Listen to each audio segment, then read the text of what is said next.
The funeral had ended, but the house still smelled of lilies and rain. My sister-in-law stood in the doorway of the children's room, arms folded, eyes sharp. "Best to clear it out quickly," she said. Too quickly. Her voice was thin, rehearsed.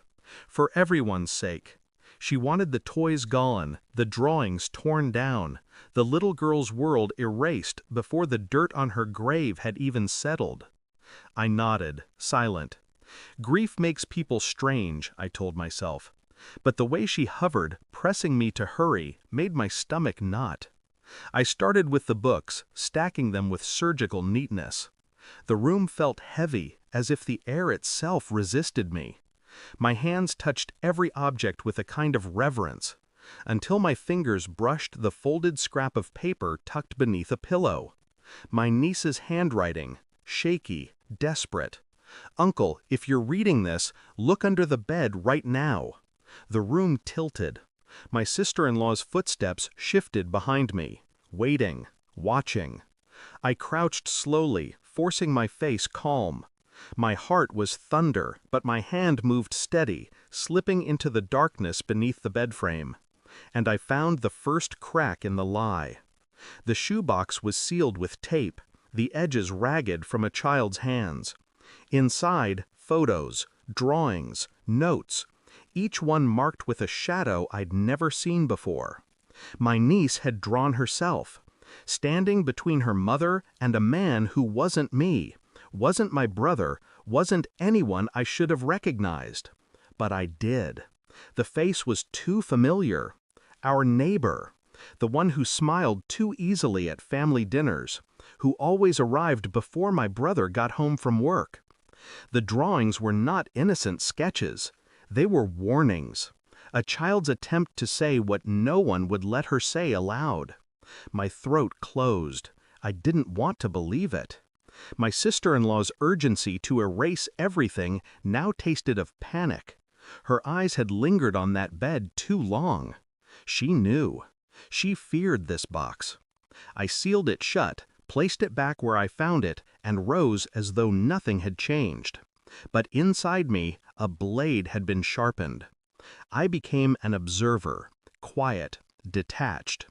While she rushed the cleaning, I excused myself, slipping the box into my coat before she noticed. That night, I went through every piece again, methodical. Notes with dates, names, a mention of the neighbor's house. Mom says not to tell Daddy. I began pulling records, phone logs, receipts. I found her car parked near the neighbor's address more times than coincidence allowed. I said nothing. My brother was breaking already, his grief consuming him. To add betrayal to his loss would be merciless. But the truth was now a living thing in me. I carried it like fire under glass, letting it grow, feeding it with patience. Every smile she gave him, every too sweet condolence to my brother, every moment became evidence, proof. I didn't rage, I didn't cry, I planned. The confirmation came in an envelope, photos. Private investigators leave no room for doubt. Her car at the neighbor's house, their hands locked, their mouths pressed together in the kind of kiss reserved for years, not accidents. I slid the evidence into a plain folder and placed it on the dining table. She came in late, hair damp from rain, carrying grocery bags like a performance. "What's this?" she asked, too light. I didn't answer. I just gestured. She opened the folder. Her face drained of blood, then flushed crimson. Her lips trembled, but no words came. I stayed silent, watching her unravel. Her excuses died in her throat when she saw the dates, the times, the undeniable truth. The silence broke her more than any accusation could. "I knew before the funeral," I said finally. My voice was flat, steady. "Our niece tried to tell me. She hid the box. Her knees buckled against the chair. She didn't understand. She understood enough." Her hands shook as she reached for me, pleading, but I didn't move. "I won't scream. I won't fight you. But I will ensure he knows." I tapped the folder. Your husband deserves the truth. You don't deserve his grief as cover. Her mouth opened, closed, a fish gasping on land. For once, she had no script, no manipulation.